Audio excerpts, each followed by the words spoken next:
I believe we're now live.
Okay, couple of technical difficulties there.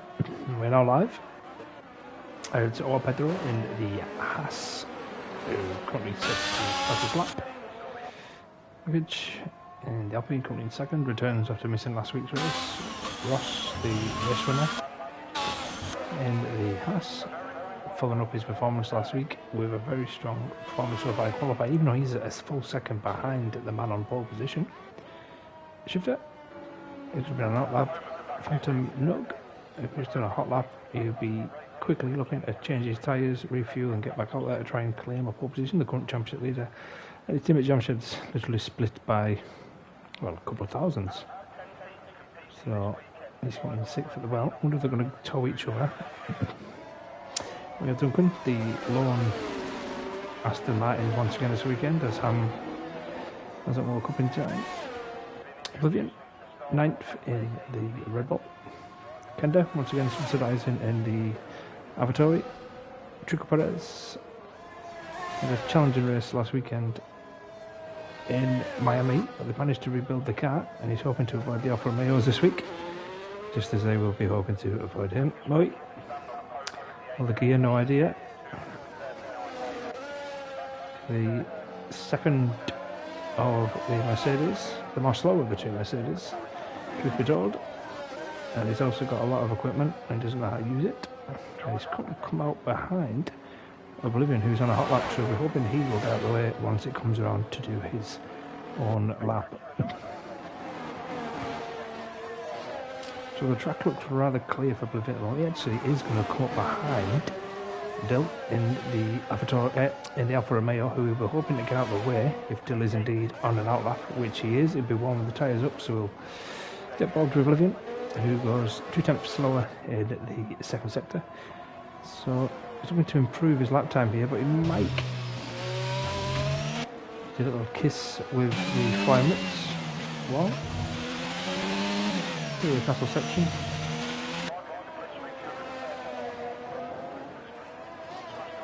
Down into the third sector. Now turn 15. This is the corner which will catch a few people out, I have to imagine. So it's not carrying too much speed. The yellow flag in sector 1 negotiates that corner quite beautifully. Kisses the apex, making the most of the new designed aerodynamics there. A little bit of hesitancy going into the corner there. Took his time to pick his line, and now he's going into the wall. Okay. Let's go as he goes to the line, dips his head.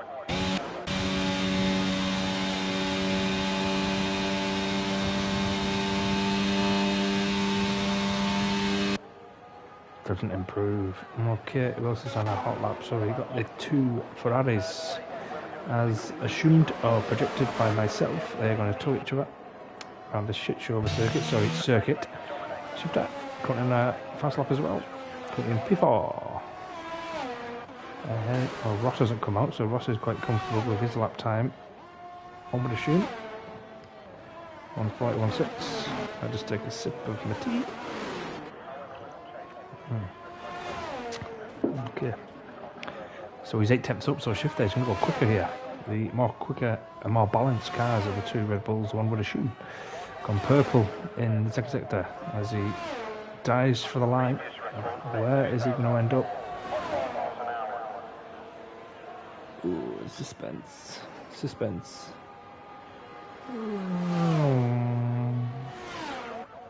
P3. He jumps Ross, who's definitely still in. And yeah, Merkage and Bevan have a little bit of meeting of minds. They're all on board with that. Is he on the hot lap? He is on the hot lap. He's gone 37 seconds from the first sector. I'm not entirely sure if that's a good sector. Let's have a look. Start at turn 15. Careful delay. Yeah. Everyone just steering that corner there, ended up kissing. It needs a bit more front wing, one would assume. Does that go? Just took the place of Ham in this week's race. One more point. What a time. What a time. Anyway, moving on. Zorio and Alfa Tauri's left his logo on the side there. Not entirely sure what they're doing, but then again, who does? Here's Pedro. He's going quickly. Yeah, going faster again. He's going to try and nail down this pole position.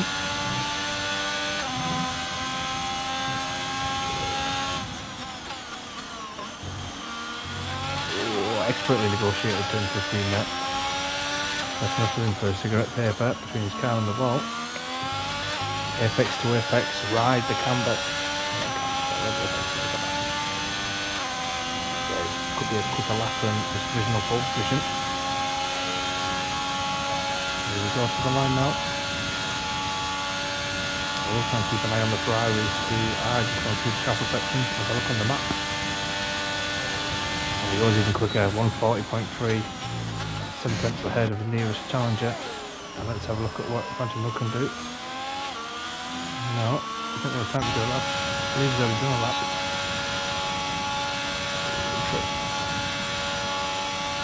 Yeah, the Ferraris have messed up somehow there, as imagined. Duncan, quite satisfied with some instincts. He likes starting quite well down, likes to pick his way through. One has to imagine that's what the Alfa Tauri, the Alfa Romeos were doing with one of them retiring more than 15. The problem with the circuit is that it lends itself to being a bit patient, really. It's not a circuit I'm too much a fan of, and you'll hear that mentioned sometimes during the broadcast.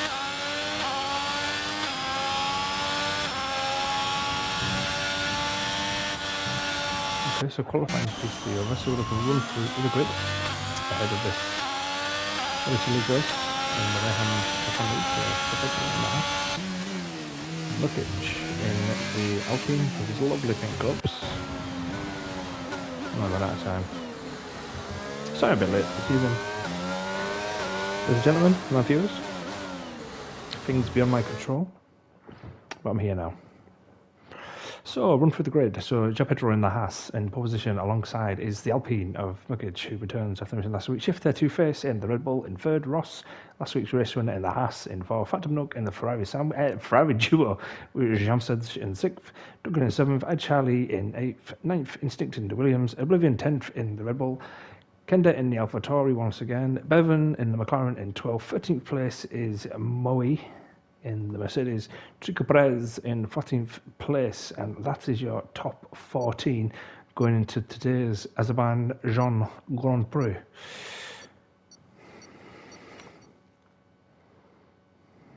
No idea where we're here. It's like the heads of Formula 1's got together and decided which is boring, where is boring, where we can have a race, and that has a lot of money. And someone said, Baku. Tonight meant to get to, tonight meant to get from. Perfect. Plus they'll pay us a lot of money. Allah, what is it put me in this car for? I do not want to be in this car. Fucking hell. Oh, God's sake. Alright, bear with me. I'm going to pretend this is coverage on, it's not exactly Martin Brundle's grid walk, but pretend it's a drone. Just pretend it's a drone. I'll try and give you a walk through the track as best as I can remember it. So, here's a clutch.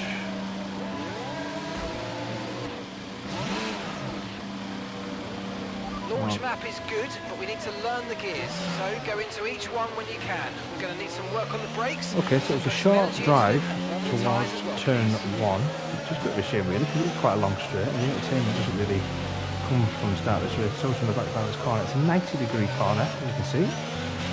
Very easy to get right, but also very easy to get wrong, especially when you're battling with somebody. That leads to another 90-degree corner, just a short squirt. Probably get up to 5th gear, go down to 3rd or 4th into this section. And then you have a long... yeah, I think I've got it on the assist, so... Then you have a long straight here. Which is ideal, you can get away from everyone. So a long straight in this section. During the race, it's also vital in the first few laps that you do break the DRS within the 1 second. You can still get a tow even though you're in the 1 second, but ideally for the lead car you want to make sure you're away from everybody. It's a long straight and you are going to get caught. And then another 90-degree corner. As we go through the Tesco Metro and the shopping centre, and another 90-degree corner. See where I'm going with this. Let's go past the charity shops and the McDonald's on the left, and then a little gnarly, I like that term, chicane, left and a right, and then potentially one of the overtaking corners here. Now when I say that, it's because it opens, the corner opens itself up, and you do take this line naturally when you don't have cars behind you, but you can go at this line as well, force the car off the track. And then it's this section, the castle. Oh, everyone loves the castle. It's ideal to not go in too abreast, but not in this lot. You probably will try that a couple of times. The castle, up over the blind camber, a gentle left, and now you're going to be going full pelt down towards the dangerous turn 15, where you're going to be going full pelt, like I say, attention to traffic guide, the traffic ahead here, and you can become a bit blindsided off this corner. Trying to take it as wide as possible, actually touching the wall, little lift, one over the apex, and away you go. Once again, down in this section as well, you really want to get as tight as you can to the car ahead. Really try and come in as late as possible to really open that straight up, because you can have a bit of a run-off area. This isn't a bad line. Run off the apex, run off the corner, and there you go, foot to the floor. And that, ladies and gentlemen, is a lap of the Azerbaijan street circuit. And you enjoyed that pointless piece we had at the start there, purely accidental, of course. So once the race starts, I'll have to get out of the way,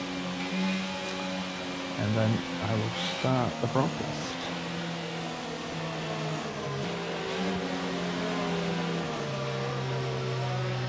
Hello there.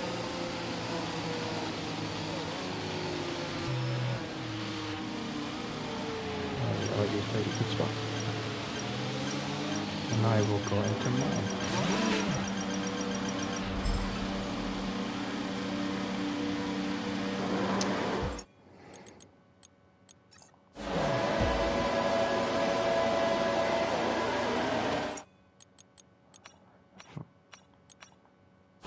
But private lights and away we go.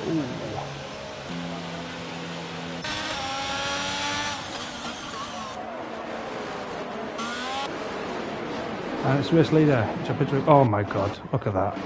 Look at that! Look at this! Look at that there! Mayhem indeed. There we go. Ferrari's 2 Alfa Romeos. I was told to start this race to watch out for the Alfa Romeos. They're going to have a tactic. I'm pretty sure that was not it to cause the pile up there. Look at all that debris. Yep. So we got Phantom Nog, championship leader without a front wing. Charlie. Ooh, front wing, so he's done quite well to escape that. Coin. You know, he likes to make sure the Alfa Romeo are well stocked on the resources. Don't. Anything missing?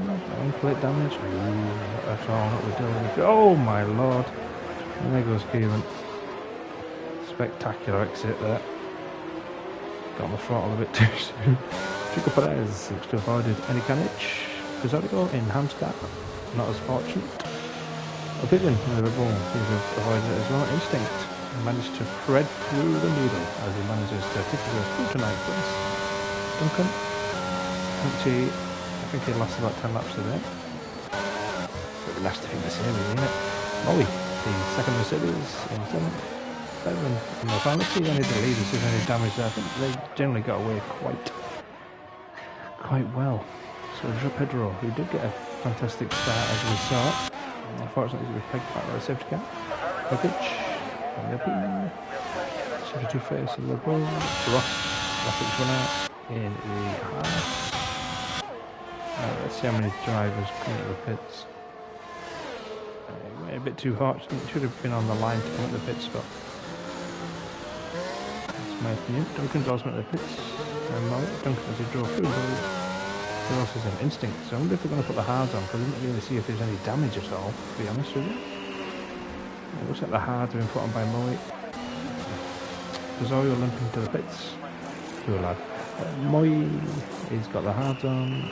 Duncan's gone for mediums. Interesting.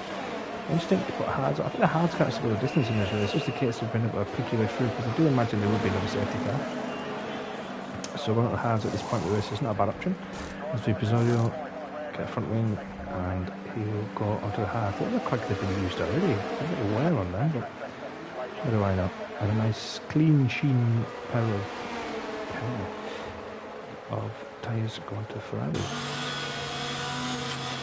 So behind the Aston Martin safety car is all Pedro Loris leader.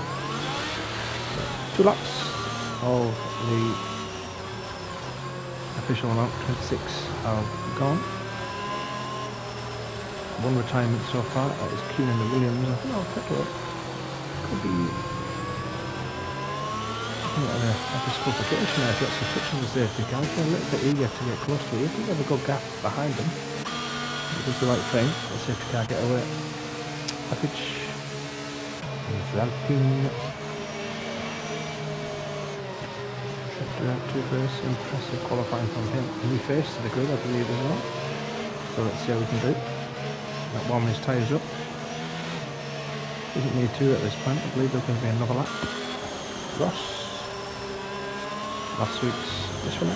Very impressive driver. I think the last 2 races that I commentated on. He's one of the ones who really caught my eye, as well as championship leader. This man, the championship, I think there's a lot of potential in him. Brilliant. He returns after missing out last week. Duncan. And the Aston Martin, unfortunately, he's had 2 retirements since we started our coverage. Dylan Coyne. Now, this is interesting. They've managed to get away damage-free from that incident at the start, and they have. Let's see how much they've moved up. I believe they have moved up. Yes, so they've both moved up 7 places. Kept it clean. But the good thing with Dylan now is it has Coyne behind him, so Coyne can actually act as a buffer. So if he tries to hold the pack up, especially with them being on the harder tyres, Might give Dill a bit of room to run and hide there. I wonder if there's a bit of team orders coming into play in the Alfa Romeo pit garage. Fred Vasseur, the shrewd principal that he is. Actually, that might be an idea which has crossed his mind. Triple Perez has decided to pit as well, so I think he's heeded the warning and gone up the hard tyres. He's also replacing his front wing, so a bit of end plate damage there on the left hand side as we saw the replacement wing come out. Hopefully he can catch up with the rest of the pack. Another driver who last week had a lot of potential, he just caught himself in a couple of incidents which unfortunately deterred his race, and once again, like I say, we're hoping to catch up with the rest of the pack. Okay, so that appears to be the grid. With 3 laps gone. Oh, the official tally of 26. Let's see how many do finish this. And once again, the race leader pretty too close to safety car for my liking. Hoping to not touch that because it is a disqualification, I believe. Won't be coming in this lap, I don't think. We've probably got another lap to go around because normally you get a warning.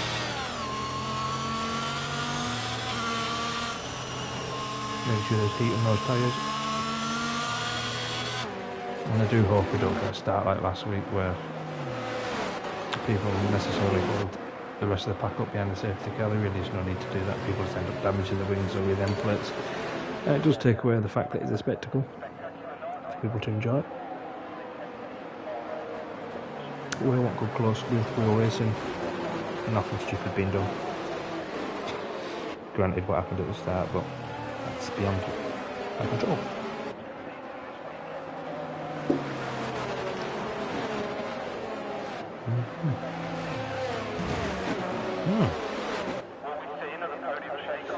A Haas there hitting the barriers. Chico getting a move on. Get some heat in the tyres as he catches the slip.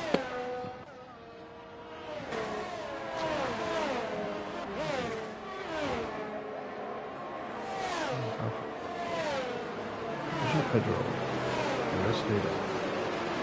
He's getting very much interested there. He's actually illegal to go alongside the rest leader, I believe.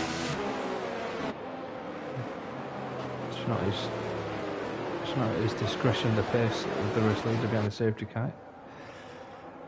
Just filling you full of jargon, just airspace really, just airtime until you wait for the safety car to go in. Which now leaves us with 22 laps left, so those on the hard tyres I think will be able to go to the end, so it'll be interesting what the guys on the mediums can do.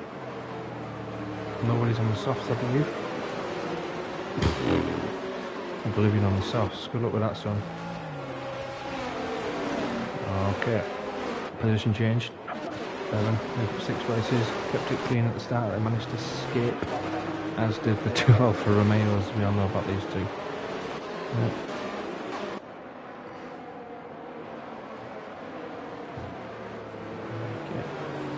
Pete was actually stopped twice, so he's making sure the McLaren garage earned the wage today. Very nice of him. Keep the gloves on, lads, you might be using the gun.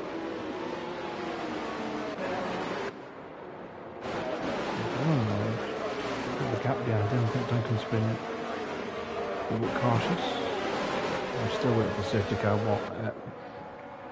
The safety car to let us know if it's going in or not. Normally the lights go out, it's always a giveaway.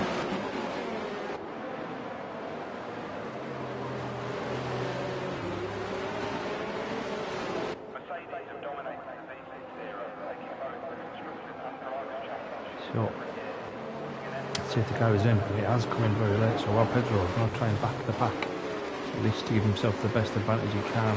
Wreckage, don't go alongside. Don't go alongside. It's getting a bit congested here.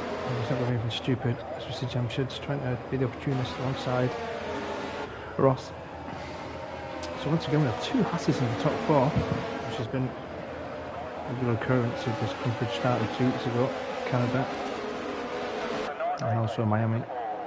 Come on, go, go, go, go, go. And he's gone. And he's caught them all unawares there. He manages to open the gap of 5 tenths to Nurkic and the Alpine. Anybody looking quite close that's been caught? Moe looks to have been caught cold there. Well, he's managed to catch Coin, and he's gone past Coin, so the strategy of one of the alpha males holding up the rest of the pack to allow Delta to run high has gone right down the loo as we go back with the receiver, Pedro. Gaffer 4 attempts to fire from Michael, so he's keeping him honest at this present. 2 first has dropped behind the Ross, who's looking very close in the Haas, so he's definitely managed to get the heat back at those tyres. Jamched's looking up to get dropped 2 from behind, and Bevan spots the Jamched is not close enough to try and strike, but Duncan is also. Duncan actually had 1 stop as well as we catch Bevan getting a bit of a wiggle on, which has allowed Duncan to move up to top 6. And he says, "Thank you very much, I'll take that." Doesn't need a second bite, if you will. We're still looking very interested in the McLaren, who's managed to get away. I think he just blocked off a little bit there, which has allowed Maury to catch up as well. And there's another battle there, as you see Charlie and Oblivion. Charlie taking the line I was alluding to in the outlap before. Ooh! Charlie baby, Charlie and the Castle Factory right into the side, and he's lost a wheel. Safety car, ooh la la. And then Triple catches a 5-second time penalty. This could be a long evening. Ladies, of course. Well, a bit of a tailback here actually, so Pajot has been caught up behind Trico, and the Nog is still there. He's lost a wing as well.